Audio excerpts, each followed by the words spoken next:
حضرت فضیل بن عیاض رحمت اللہ علیہ فرماتے ہیں بغداد میں بارش نہیں ہوتی تھی، قحط پڑ گیا، جانور پیاس سے مرنے لگے، جوان بچے بوڑھے نڈھال ہونے لگے۔ فرماتے ہیں میں بھی نکلا، سفیان ثوری بھی نکلے، اور بھی کئی صوفیاء میدان میں نکلے، دعائیں مانگی، بارش نہیں ہوتی تھی۔ فرماتے ایک جھونپڑی سے ایک سفید بالوں والا اور گندمی رنگ والا ایک بوڑھا غلام نکلا، کسی کا ملازم تھا، باہر آیا جھونپڑی سے، ہم اسے دیکھ رہے تھے، وہ ہمیں دیکھ نہیں رہا تھا۔ فرماتے ہیں اس کے چہرے پر عبادت کے نشان تھے، دور سے اس کا چہرہ دیکھتے لگتا تھا کوئی رب کریم کا بندہ ہے۔ فرماتے ہیں ہم اسے اللہ کا ولی جانتے تھے۔ اس نے دعا مانگی تو لفظ پتہ کیا ہے دعا کے؟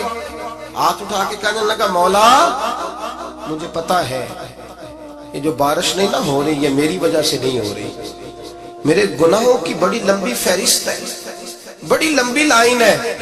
کہنے لگا اے اللہ میری اکیلے کی وجہ سے سارے بغداد کو سزا تو نہ دے۔ رب کریم جوان بھوکے، بچے بھوکے، مائیں ترس گئیں، بچے ترس گئے، جانور پانی کے قطرے، اللہ گناہ تو میرے اکیلے کے ہیں اور ان سب کو سزا کیوں دیتا ہے؟ نہ میری سزا سب کو تو نہ دے، میری سزا صرف مجھے دے، ان کو نہ دے۔ کہتے ہیں ابھی اس کے ہاتھ اٹھے ہوئے تھے، دعا بول رہا تھا، رب کریم نے فوراً بارش عطا فرما دی۔ فرماتے کھل کے بارش برسی۔ میں نے لوگوں سے پوچھا پتہ کرو کس کا غلام ہے، کہا فلاں آدمی کا۔ حضرت فضیل بن عیاض کہتے ہیں میں شام کو گھر چلا گیا، اس کے آقا سے بات کی، خرید لیا۔ میں جب اس کو خرید کے لایا گلی میں جا رہے تھے تو مجھے کھڑا کر کے کہنے لگا فضیل میں نکما سا آدمی ہوں، بال بھی سفید ہیں، مجھ سے تو زیادہ کام ہی نہیں ہوتا، کیوں تو نے پیسے خرچ کیے؟ میں اس قابل ہی نہیں تھا، کیوں خریدا؟ تو حضرت فضیل ابن عیاض کہتے ہیں میں نے اس کو کہا کل جو تو نے دعا مانگی تھی تو نہیں دیکھ رہا تھا، ہم دیکھ رہے تھے، تو مقبول ہے رب کریم کی بارگاہ کا، تجھے اس لیے خرید کے لایا ہوں تو مقبول ہے۔ کہتے ہیں یہ لفظ سنے تو ٹھہر گئے ہو، کہنے لگے اچھا آقا مجھے 5 منٹ کا وقت ملے گا؟ میں نے کہا ہاں ضرور ملے گا۔ کہتے انہوں نے وہی نماز کی نیت باندھ لی، 2 رکعتیں پڑھی اور 2 رکعتیں پڑھ کے ہاتھ اٹھائے، کہنے لگے مولا تیرا اور میرا راز تھا، تو نے راز کیوں کھولا؟ اللہ مسترنا بستریک الجمیل، یا اللہ تیرے پاس پیارے پیارے پردے ہیں، ایک پردہ مجھے عطا کر دے، مجھے اپنا رکھ، مجھے لوگوں کے سامنے میرے پردے نہ کھول۔ آپ فرماتے ہیں یہ کہہ کہ وہ زمین پہ بیٹھے کلمہ شہادت پڑھا، ان کی روح پرواز کر میرے بھائی جو زیادہ پرہیزگار تھے، تو بڑے رب کریم کے بندے تھے، ان کے تو آنسو خشک ہی نہیں ہوتے، وہ تو تڑپا کرتے، صبح شامیں ان کی روح کے گزرتے تھے اور رب کریم کی ناراضگی سے ڈرتے تھے۔ وہ کہتے تھے مالک کہیں ناراض نہ ہو جائے، کہیں بگڑ نہ جائے۔ میرے رسول کریم صلی اللہ علیہ وسلم کے صحابی کہتے ہیں ایک جنگ سے خوشخبری آئی تو جو خوشخبری لانے والے تھے وہ حضرت عمر فاروق رضی اللہ تعالیٰ عنہ کے پاس پہنچے خوشخبری دینے۔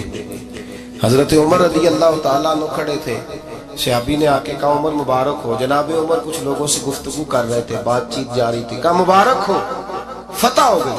حضرت عمر کہنے لگے ٹھہر تو جا، اس سے تو بات کر لینے دے جس سے کر رہا ہوں۔ اب کہنا ٹھہر تو جا۔ وہ جو پیچھے کھڑے تھے وہ شرمندہ ہو گئے، اتنی سی بات ہے۔ چودھری تو بندہ بنتا ہی تب ہے جب 5-10 کی ایک دن کے اندر بےزتی کر لے، پڑھا لکھا تو بنتا ہی تب ہے جو 10-15 کو جاہل کہہ لے، بڑا تو بنتا ہی تب ہے جو 5-6 کو نیچا دکھا لے۔ یہ ہماری ڈگریوں کا تو مزاج ہی بڑا مختلف، ہم تو اعزاز والے ہوتے ہی تب ہیں جب کچھ چھوٹا ہوگا تو ہم بڑے ہوں گے نا۔ ہم تو چاہتے ہیں ہمیں کچھ چھوٹا ملے، کسی کو چھوٹا کر کے اس کے قد پہ سوار ہو کے بڑا ہونا چاہتے ہیں۔ اتنی سی بات تھی کہ ٹھہر جانا یار پہلے اس کی تو سن لینے دے۔ وہ شرمندہ ہو گئے صاحب۔ جب وہ شرمندہ ہو گئے تو سیدنا فاروق اعظم دوڑے گئے۔ صحابہ کہتے ہیں گارا تھا، کیچڑ تھا، اس گارے میں سر رکھا، سجدہ کرنے لگے، اٹھے، کہنے لگے مولا اپنے عمر سے ناراض نہ ہو جانا، یہ کل تک اونٹ چرایا کرتا تھا، آج تیری مخلوق کو شرمندہ کرنے لگ گیا ہے، یہ اپنی حیثیت ہی بھول گیا، اسے خبر ہی نہیں کہ یہ کیا تھا، یہ آج تیری مخلوق کو شرمندہ کرتا ہے۔ اللہ اپنے عمر سے ناراض نہ ہو جانا۔ وہ شخص کہتے ہیں پیچھے آ کے کھڑا رو رہا ہوں. میں نے کہا عمر کیا کر رہے ہو؟ فرمایا نہیں یار میں نے تجھے شرمندہ کیا ہے, یہ میں بھول گیا تھا کہ میں کیا ہوں. بھائی اپنی حیثیت کا تعین کریں, آؤ آج اپنی حیثیت کا تعین کریں. دیکھیں ہم کہاں تھے, کہاں بیٹھے, پلٹ کے دیکھیں کیا تھے, ہم کیا ہیں. راتیں کہاں گزرتی ہیں, صبح کہاں بیتتی ہیں. ایک لمحے کے لیے پلٹ کر اپنے ظلم, زیادتیاں, جھوٹ, غیبتیں, بے حیائیاں, اپنی زندگی کے امور کا اگر ہم یک نظر جائزہ لیں, پیچھے پلٹ کے دیکھیں تو حضرت جناب سیدنا غوث اعظم جیلانی رضی اللہ تعالیٰ عنہ فرمایا کرتے تھے اگر لوگ اپنے گناہ یاد کریں تو وہ پریشان ہو جائیں کہ ہمیں پانی کا قطرہ کیوں مل رہا ہے. اگر اپنی غلطیاں یاد کریں تو انہیں احساس ہو کہ ان کا سانس کیسے چل رہا ہے. بھائی اگلی بات سنو گے تو اور حیران ہو جاؤ گے. حضرت غوث اعظم رضی اللہ تعالیٰ عنہ فرمایا کرتے, آپ فرمایا کرتے کہ اب خیال آتا ہے, اب سوچ آتی ہے کہ رب کریم نے کتنی ڈھیل دی ہوئی ہے. ہم ہیں کہ سمجھتے ہیں یہ میری عقل مندی کا کمال ہے کہ مجھے سارا کچھ نافرمانی کے باوجود بھی مل رہا ہے. بھائی خشیت الہی پیدا کرے. جتنا بندہ بڑا ہوتا تھا اس کے دل میں خوف بھی اللہ کا وہ جانتا تھا. حضرت امام اعظم ابو حنیفہ بیٹھے تھے تو ایک بی بی فتویٰ پوچھنے آئی. بی بی روز خاوند سے مطالبہ تو کرتی ہے, فلاں چیز چاہیے, فلاں چیز چاہیے. اللہ کرے وہ یہ مطالبہ کرنے لگ جائے کوئی شے نہیں چاہیے, جو چاہیے حلال کا چاہیے. آمین تو کہہ دیں. اللہ کرے بی بی یہ مطالبہ کرنے لگ جائے سوکھی روکھی چاہیے پر چاہیے مجھے جائز دینا, بے شک ایک وقت دینا. اللہ کرے یہ مطالبہ ہونے لگ جائے. شب برات کی بڑی مقدس رات, اللہ کرے اس رات یہ مطالبہ ہونے لگ جائے. ایک بی بی آئی خاتون, چرخہ کاٹتی ہے, سوت بناتی ہے. حضرت امام صاحب سے مسئلہ پوچھا. کیا مسئلہ پوچھا اس نے؟ کہنے لگی حضرت جی میں نا رات کو اپنی چھت پہ بیٹھ کے چرخہ کاٹتی ہوں, سوت بناتی ہوں. 14ویں رات کا چاند جب چڑھا ہوتا ہے تو اس کی روشنی میں میں چرخہ کاٹتی ہوں. کئی دفعہ نا بادشاہ کا لشکر میری گلی سے گزرتا ہے, بڑے بڑے لالٹین انہوں نے پکڑے ہوتے ہیں, بڑے بڑے روشن دان, بڑی بڑی ان کے اندر روشنی ہوتی ہے. تو حضرت جی کئی دفعہ نا وہ جب گزرتے ہیں تو ان کی روشنی میں بھی میں کچھ سوت بنا لیتی ہوں. مسئلہ یہ پوچھنا تھا کہ اس روشنی میں جو سوت بناتی ہوں اس کی کمائی میرے لیے جائز ہے کہ ناجائز ہے؟ اس کی روشنی میں حضرت امام اعظم نے اللہ اکبر کا اور چھم چھم آنسو گرنے لگے.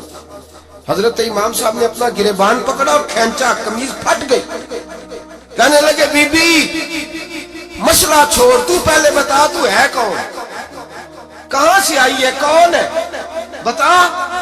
تو کہنے لگی میں حضرت بشر حافی کی ہمشیرہ ہوں, میں حضرت بشر حافی وہ جو درویش ننگے پیر نہیں پھرتا رہتا بغداد کی گلیوں میں, میں اس عظیم بھائی کی بہن ہوں, بشر حافی کی ہمشیرہ ہوں. حضرت امام اعظم فرمانے لگے کوئی اور بی بی آتی تو اس کے لیے جائز تھا, کیونکہ وہ جان بوجھ کے تو کسی کی روشنی نہیں استعمال کرتی, خود آتی ہے. کوئی اور آتی تو جائز تھا, تیرا مقام بڑا ہے, تیرے لیے جائز نہیں.